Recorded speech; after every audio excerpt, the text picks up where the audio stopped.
Okay, so let's start with the phylum Echinodermata. Phylum Echinodermata को नाम जो Echinodermata है वह डर्म मतलब इसकी बॉडी के ऊपर इकाइनोस्पाइन्स होते हैं, कांटेदार स्ट्रक्चर्स होते हैं। अगर आप इनके बॉडी को देखें तो इनके बॉडी के ऊपर छोटे या बड़े कांटेदार स्ट्रक्चर्स होते हैं और उनको स्पाइन्स बोलते हैं, स्पाइन्स। इसीलिए इसका नाम स्पाइनी स्किन जानदार रखा गया है। अरे आज फिर पेन जो है बहुत स्लो जा रहा है, पता नहीं व्हाट इज गोइंग ऑन। अच्छा, जरा पॉइंट्स को देखते जाइए। Number 1, they are exclusively marine. ये समुद्र में रहते हैं सारे के सारे। कुछ जो है वो फ्री लिविंग है, घूमते फिरते हैं, मूव कर सकते हैं, और कुछ जो है वो एक जगह पर अटैच है। इसका जो जिस्म है, इसका जो बॉडी है, बॉडी को क्या हो गया, बॉडी कवर्ड है डेलिकेट एपिडर्मिस के साथ। यानी अगर आप इसकी जिस्म को देखें तो इनकी जिस्म के आसपास बहुत नरम सा पर्दा है जिसका नाम है एपिडर्मिस।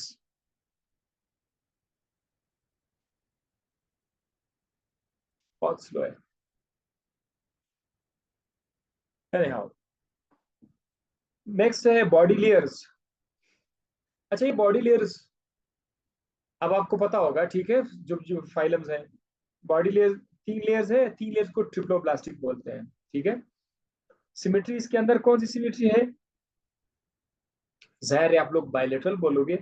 जी हाँ, ये बात सच है कि जितने भी फाइलम्स है 3 के बाद वो सारे बायलेटरल है, 3 4 5 6 7 8। लेकिन ये जो 8वां है फाइलम एकाइनोडर्मेटा, इसके पास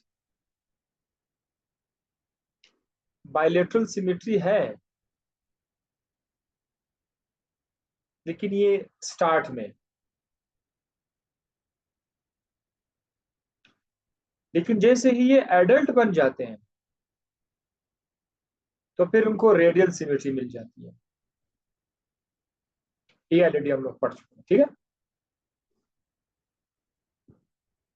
इनका जो एंडोस्केलेटन है, यानी इनके जिस्म के अंदर जो स्केलेटन है, एंडोस्केलेटन एक जिस्म के बाहर का स्केलेटन होता है, ठीक है। एक्सोस्केलेटन एक जिस्म के अंदर का स्केलेटन है, एंडोस्केलेटन।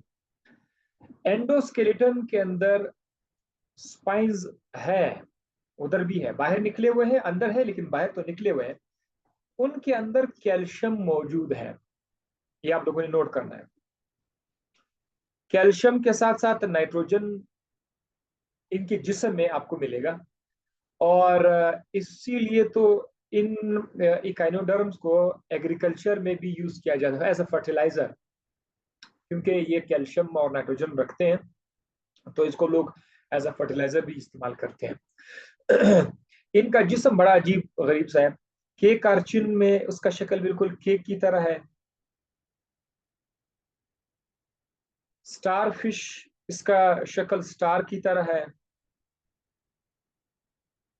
ठीक है। और सी अर्चिन जो है ये ग्लोब्यूलर है। ब्रिटल स्टार में स्टार है इनके पास, लेकिन वो थोड़े से बड़े बड़े हैं, लंबे लंबे हैं। ब्रिटल स्टार, ये एग्जांपल आप लोगों ने याद रखना है।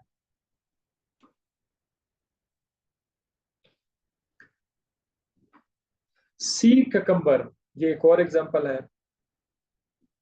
अच्छा, इनका सीलम किस तरह है? सीलम इनके अंदर मौजूद है, इनके अंदर ट्रू सीलम मौजूद है। आपको याद करने की जरूरत नहीं है कि वो सीलम सीलम है, ट्रू है या नहीं है, तो आपको पता है कि कब से ट्रू सीलम स्टार्ट हो जाता है। रिमेंबर, फाइलम नंबर 5 और 5 के बाद जितने भी सबके पास ट्रू सीलम है। अलबत्ता किसी किसी फाइलम में हमने देखा था वो सीलम रिड्यूस हुआ था, कम हुआ था, खाली खाली खानों में हुआ था, वगैरह वगैरह, साइनसेस में। जैसे कि आप आर्थ्रोपोड के अंदर आप लोगों ने देखा था कि वो साइनसेस बन गए, और आपने आर्थ्रोपोड के अंदर ये भी देखा कि जो सीलम था, जो बॉडी कैविटी है, वो इनके ब्लड वास्कुलर सिस्टम के साथ कनेक्ट हुआ था। वहां पर उसका नाम हीमोसील रखा गया था। तो यहाँ पर भी कुछ ऐसी बातें आपको नजर आएंगे।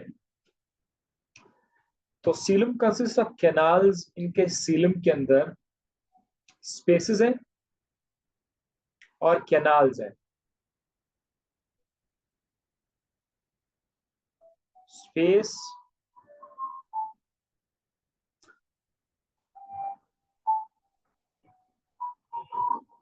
स्पेस एंड कैनाल्स, ये मौजूद होता है, ठीक है। Okay, and then what else we have, ये वाटर वास्कुलर सिस्टम बनाते हैं। यहाँ पर जो इनके पास जो बॉडी कैविटी है, ये वाटर वास्कुलर सिस्टम बनाते हैं। जैसे कि आर्थ्रोपोडा में ब्लड वास्कुलर सिस्टम के साथ कनेक्ट था, तो इकाइनोडर्म में ये किसके साथ कनेक्ट है? ये वाटर वास्कुलर सिस्टम के साथ कनेक्ट है। अगर आप स्टारफिश के अंदर देखोगे तो स्टारफिश के अंदर एक सेंट्रल रिंग है, फिर उससे बहुत सारे नालियां बाहर निकली हुई है। इनके अंदर क्या है? इनके अंदर पानी है, वाटर।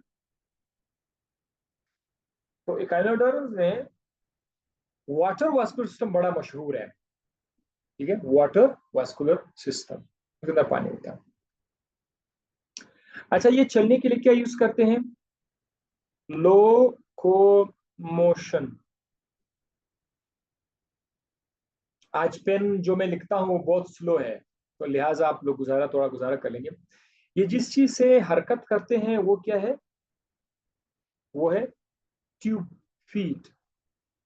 ट्यूब फीट, ये स्टारफिश बाकी जानदारों के जिस्म के ऊपर ऐसे छोटे छोटे से स्ट्रक्चर्स होते हैं।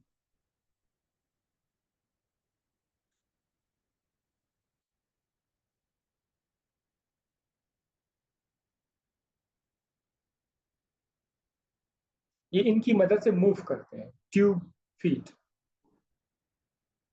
इकरा मल्ला, आप जो अपनी स्क्रीन पर लिख रही है, वही राइटिंग मेरी स्क्रीन पर भी आ रहा है। आप काइंडली अपना ये राइटिंग मिटा दे। इकरा मल्ला, स्क्रीन के साथ क्यों खेल रहे हो आप लोग यार? फर्टिलाइजेशन यहाँ पर है एक्सटर्नल, यानी जो स्पर्म है और एग है, अंडा, ये जिस्म के बाहर मिल जाते हैं। अगर स्पर्म और अंडा जिस्म के अंदर मिले, इंटरनल फर्टिलाइजेशन। और अगर स्पर्म और अंडा जिस्म के बाहर मिल जाए, this is called external fertilization. Regeneration,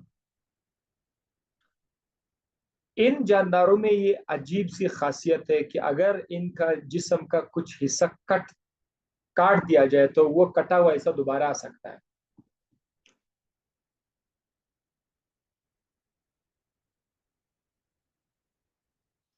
चाहे वो लार्वा हो, चाहे वो एडल्ट हो, अगर जिस्म का कुछ हिस्सा कट जाए तो वो कटा हुआ हिस्सा दोबारा ला सकता है। तो इस खानदान की एक निशानी में से ये भी एक निशानी है, regeneration.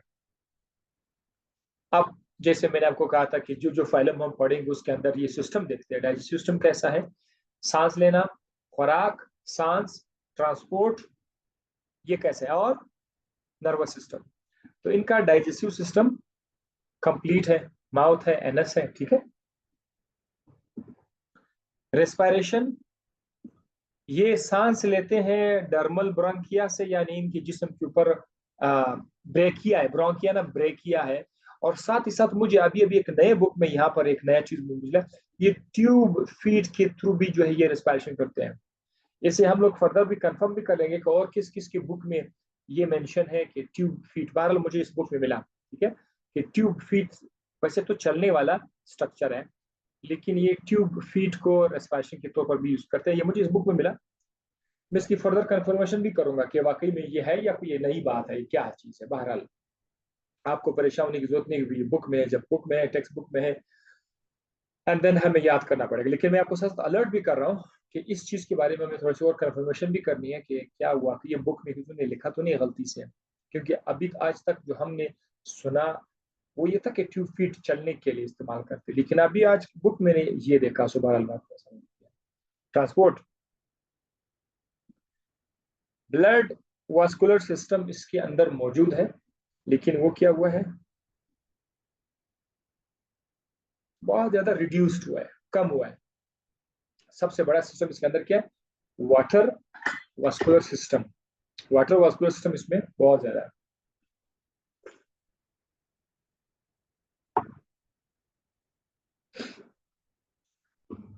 Nervous system, ring of nerves. इसी के अंदर नर्वस सिस्टम की अगर बात करें तो नर्व्स मौजूद है, लेकिन उस नर्व ने क्या बनाया हुआ है? इसका रिंग बनाया हुआ है। इसको बोलते हैं सर ह्यूमोरल नर्व, गोल नर्व, और रेडियल नर्व कॉर्ड, यानी यहां से एक इस तरह से बाहर भी एक नर्व निकला हुआ होगा, तो फिर इसका नाम होगा रेडियल नर्व कॉर्ड। कॉर्ड रस्सी लाइक स्ट्रक्चर को बोलते हैं। तो ये इसके अंदर मौजूद है, नर्वस सिस्टम। और इसके अंदर कोई ब्रेन मौजूद नहीं है। नर्व है, ब्रेन मौजूद नहीं है। अच्छा, इसका इंपॉर्टेंस क्या है इकाइनोडर्मेटा का? इसके अंदर कुछ जानवर बतौर खुराक इस्तेमाल किया जा सकता है, फर्टिलाइजर के तौर पर, क्योंकि मैं आपको बता चुका हूँ कैल्शियम नाइट्रोजन ये देते हैं, तो लिहाजा आप लोग उसको फर्टिलाइजर के तौर इस्तेमाल करते हैं। स्केवेंजर, जो मशहूर आपने देखा था स्टार फिश, स्टार फिश ये समुद्रों के अंदर सफाई भी करते हैं, ठीक है, तो इसीलिए इसका नाम रखा गया स्केवेंजर्स। सी आर्चिन जो है ये जहरीला है।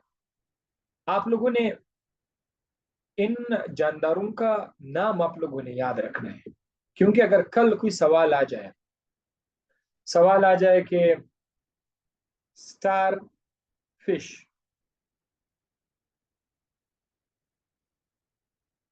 डिप्लोब्लास्ट है, सिलोमेट है, बाइलेटरल है, रेडियल है, और ये किस फाइलम से, तो बहुत सारे सवाल इससे आ सकते हैं। अब बहुत सारे मलंग स्टूडेंट तो बोलेंगे कि स्टार फिश एक मछली है, तो ये एक गलत फहमी है। स्टार फिश मछली नहीं है, उसके नाम के साथ मछली है, तो आप लोग नोट कर ली इस चीज को।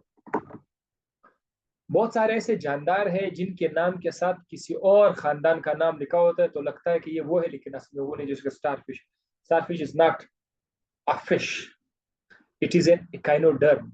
और रही बात फिश की, तो फिश जो है, फिश वो अलग फाइलम का है, वो उसका नाम ही अलग है, वो कॉर्डेट में आएगा, फाइलम नंबर 10 कॉर्डेट में वो आएगा। तो बाद में जब आपको पता होगा बताएंगे कि यार ये तो फाइलम नंबर 8 से ताल्लुक रखता है, और जब जो फाइलम नंबर 8 से ताल्लुक रखता है उसके अंदर कौन कौन सी बातें हमने आपको बताई, वो सब आपके जहन में पड़ी होगी। तो ऐसे ही सेकेंड्स में आप जवाब दोगे कि ये ट्रिप्लोब्लास्ट है, ये रेडियल है या बायलेटरल है, ये सिलुमेट है या सीडियो है या ए सिलुमेट है, ये तो सेकेंड में होता है, जो तरीका मैंने बताया था। Phylum number 9, phylum Hemichordata. Phylum Hemichordata के बारे में, एक तो इसको एकॉर्न वॉर्म कहा जाता है। आपने कुछ ऐसे बीज को देखा होगा,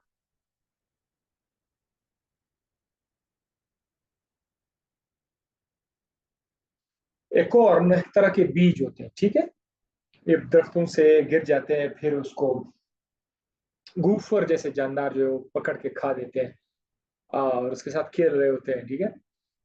सो हेमिकॉर्डेट को एकॉर्न वॉर्म कहा जा रहा है, यानी ये इसके अंदर जानदार कीड़े नमा है। अब आप लोगों ने जो वॉर्म लाइक स्ट्रक्चर्स, वो आप लोगों ने निमाटोडा में पढ़ा था, ठीक है, निमाटोडा राउंड वॉर्म्स में, ये भी उसकी तरह है, वॉर्म लाइक है। लेकिन आप गलती से इसको ये ना, अगर आप किताब खोल दे और ये वाले जानदार देंगे तो आपको लगेगा कि यार ये तो निमाटोडा है या एस्क्लिमेंथस है, लेकिन वो सच बात नहीं है। ये बिल्कुल भी वो नहीं, ये हेमिकॉर्डेट्स है। इनका जिस्म काफी डिफरेंट होता है बाकी जानदारों से, लेकिन इसको हम लोगों ने एक ऐसे फाइलम का नाम दिया हुआ है जो कि दो फाइलम को आपस में मिला रहा है। कौन से फाइलम? जैसे फाइलम नंबर 1, एक आखिरी 10वां फाइलम क्या है? कॉर्डेट्स। कॉर्डेटा एक आखिरी फाइलम है, कॉर्डेटा फाइलम नंबर 10। और फाइलम नंबर 8 क्या था?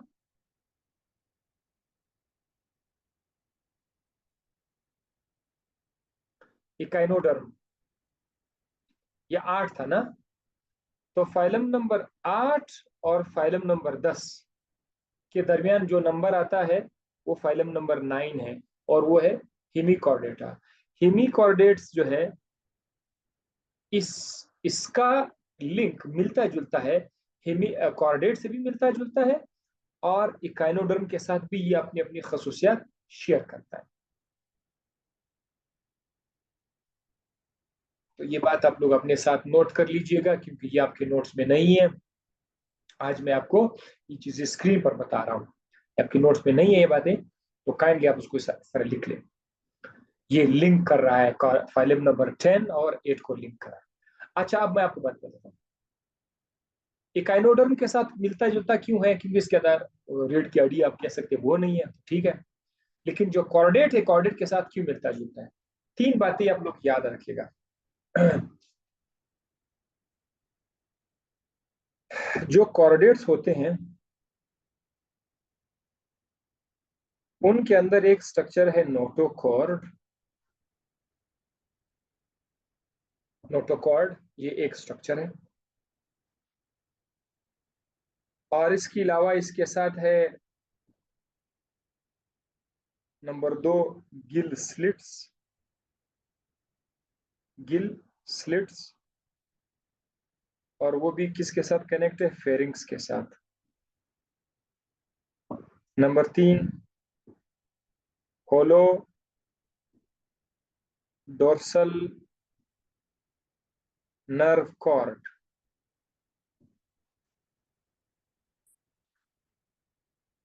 हार्ट। ये जो खासकर 3 बातें हैं, नोटोकॉर्ड हम कॉर्डेट्स में भी पढ़ेंगे। नोटोकॉर्ड रॉड लाइक स्ट्रक्चर है। गिल स्लिट्स जिससे फिश सांस लेते हैं, लेकिन बाकी जानदारों में ये बचपन में होते हैं, जैसे जैसे बड़े हो जाते हैं वो गिल स्लिट गायब हो जाता है, कान आ जाता है, तो सांस के लिए वो फेफड़ों का इस्तेमाल, लंग्स का इस्तेमाल करते हैं। गिल स्लिट्स जो भी फेरिंग्स के साथ कनेक्ट है, और होलो डॉर्सल नर्व कॉर्ड ब्रेन का एक खाली सा कॉर्ड है, रस्सी है। ये 3 स्ट्रक्चर जो है ये कॉर्डेट्स में मौजूद है। लेकिन जो फाइलम हीमी कॉर्डेटा है, इसको हीमी कॉर्डेटा क्यों कहा जा रहा है? हीमी, हीमी आधा कॉर्डेटा, क्योंकि ये कॉर्डेट के साथ कुछ चीजें शेयर करते हैं। वो कौन सा चीज है? नोटोकॉर्ड तो नहीं है बहरहाल, लेकिन नोटोकॉर्ड की तरह का स्ट्रक्चर इसमें जरूर मौजूद। नोटोकॉर्ड नहीं है, वो नोटोकॉर्ड नहीं है, जस्ट एक पुराना स्ट्रक्चर उसके अंदर रह गया, रोडिमेंट्री इसके लिए लफ्ज इस्तेमाल करते हैं। वो भी नोटोकॉर्ड की वजह उसको स्टोमोकार्ड कहा गया। इसको क्या कहा गया? इसको स्टोमोकॉर्ड, STOMO, स्टोमोकॉर्ड। तो ये इसी वजह से आप लोग होता है कि यार ये मिलता जुलता है, नोटोकॉर्ड नहीं लेकिन स्टोमोकॉर्ड है। दूसरा, गिल स्लिट, इसके अंदर गिल स्लिट मौजूद है। गिल स्लिट कॉर्डेट्स के अंदर भी है, इसके अंदर भी है, दोनों के अंदर मौजूद है। लिहाजा इन ये 2 बातें होगी। तीसरी बात, होलो डर्सल नर्व कॉर्ड भी इसके अंदर मौजूद है। आगे जब आप कॉर्डेट की तरफ जाओगे तो कॉर्डेट में आपको पता चल जाएगा कि उसके अंदर तो ये सारी चीजें हैं, लेकिन यही चीजें इस खानदान के अंदर है। और याद रखिएगा, इससे पहले जो 8 फाइलम्स आपने पढ़े थे, उन 8 फाइलम्स में से किसी में ये चीज नहीं है, इसके अंदर मौजूद है ये चीजें। ये फाइलम नंबर 9। तो ये तो शुरू शुरू में इनको कॉर्डेटा में रखा गया था, बाद में वापस हटाया। क्यों हटाया? क्योंकि इनके अंदर जो नोटोकॉर्ड है वो ओरिजिनल वो नोटोकॉर्ड नहीं है जिसे हम समझते हैं। अच्छा, और हार्ट इसके अंदर अवेलेबल है, इसमें कोई वो नहीं है। अब आप लोगों ने ये काम करना है कि ये तो मैंने आपको बता दिया, आगे आपने इसकी एग्जांपल्स याद रखने हैं। क्या नाम है इसका एग्जांपल? बालानोग्लोसस, साकोग्लोसस। बालानोग्लोसस, साकोग्लोसस, ये इन जानवरों के नाम। अच्छा, इनको प्रोकॉर्डेट्स क्यों कहा जाता है? प्रो मतलब बिफोर, यानी ये कॉर्डेट से पहले आए हुए हैं। यूं समझ लीजिए कि आज के जो कॉर्डेट का खानदान है वो इनसे निकला हुआ है, तो इसीलिए इनका नाम रखा गया प्रोकॉर्डेट्स। अच्छा, इनके जिस्म के अंदर 3 पार्ट्स है।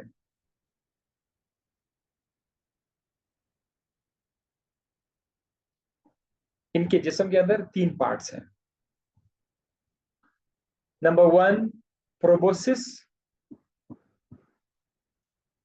ये जो आपको इलाका नजर आ रहा है ना, ये वाला चाकू की तरह मैंने लिखा हुआ है, ये प्रोबोसिस है। स्टार्ट। प्रोबोसिस के बाद इसका माउथ आएगा, यहां पर इसका माउथ आएगा, माउथ। ये इसका मुंह है। माउथ के बाद क्या है?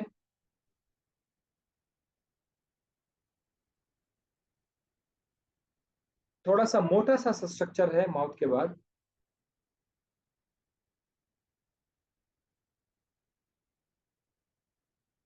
इसको कॉलर बोला जाता है, कॉलर। दिस इज कॉलर, जो आप देख रहे हैं, this is called what, collar. ठीक है। उसके बाद आपको पूरा का पूरा एक लंबा सा कीड़ा, जैसे कि वॉर्मा बोलते हैं ना, ये आपको नजर आएगा। इसको बोलते हैं ट्रंक।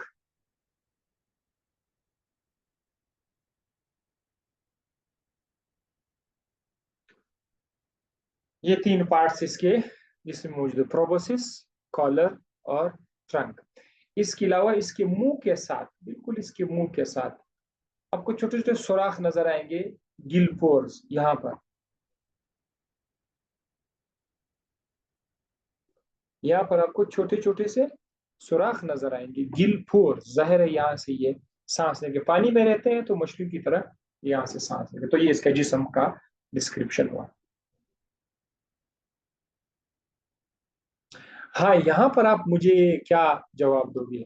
सिमेट्री इसकी क्या है?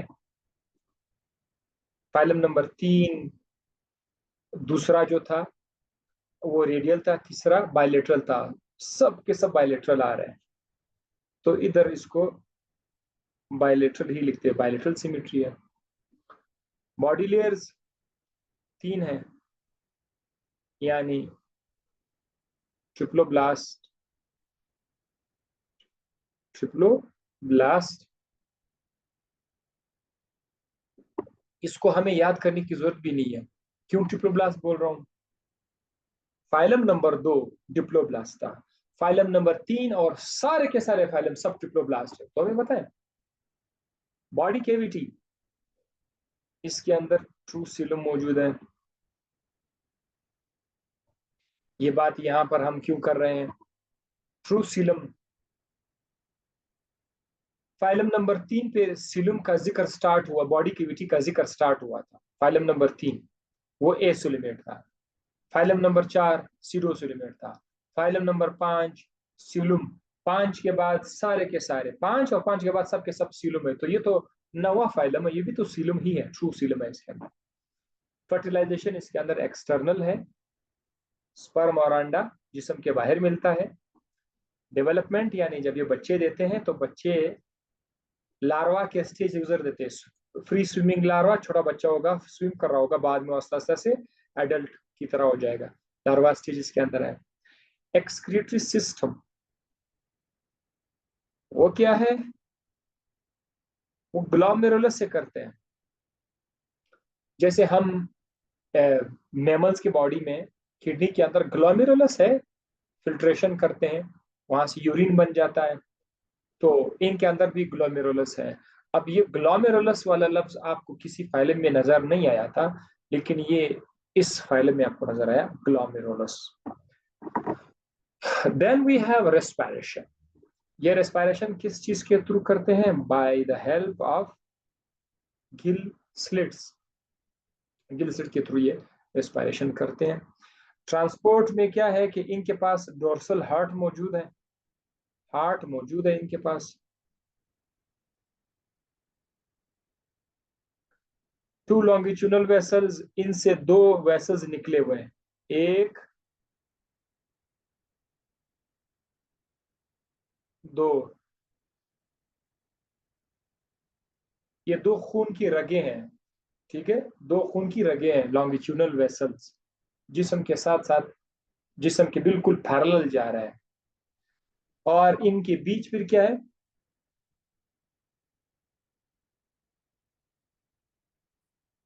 इनके बीच फिर लेटरल वेसल्स हैं।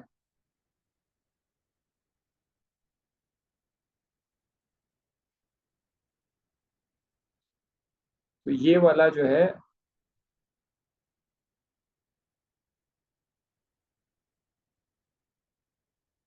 लेटरल वेसल है, और this one is longitudinal vessel. ये हो गया, हार्ट है, फिर उसमें हो गया। हाँ, ब्लड इसका कलरलेस ब्लड है, यह पॉइंट, इसका ब्लड कलर नहीं है कि उसके पास कार्पसेल्स नहीं है, यानी रेड ब्लड सेल्स नहीं है।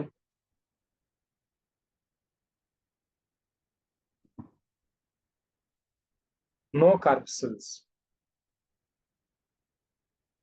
कार्पसेल्स आरबीसी जो रेड ब्लड सेल्स होते हैं ना, ब्लड सेल्स, उसको कहते हैं, ठीक है।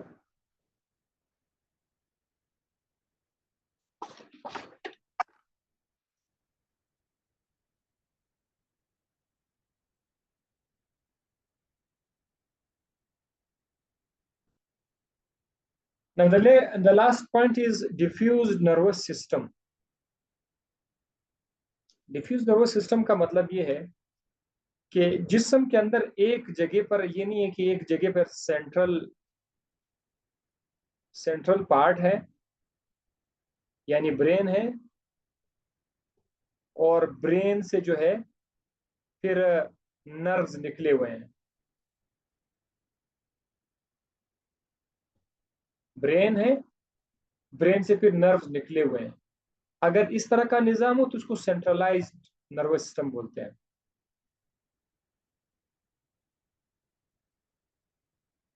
Centralised nervous system. लेकिन अगर किसी जानदार के अंदर सेंट्रल नर्वस सिस्टम नहीं हो, जैसे कि आप लोगों ने कहाँ पे देखा था,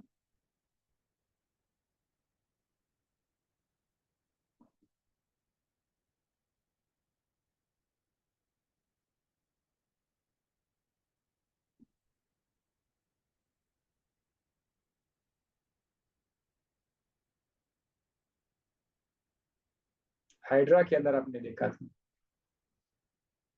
हाइड्रा के अंदर फिर क्या है कि इसके पूरे जिस्म में नर्व्स यहाँ वहां इस तरह से फैले हुए हैं।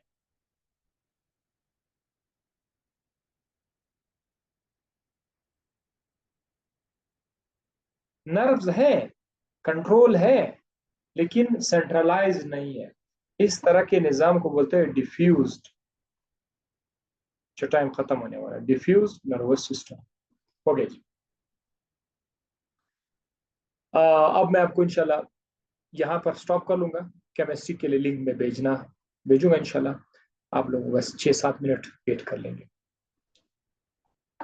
और ये नोट्स आपकी, उसी पॉइंट्स आपके नोट्स में नहीं है, उसको आप सारा ऐड कर लीजिए, ठीक है।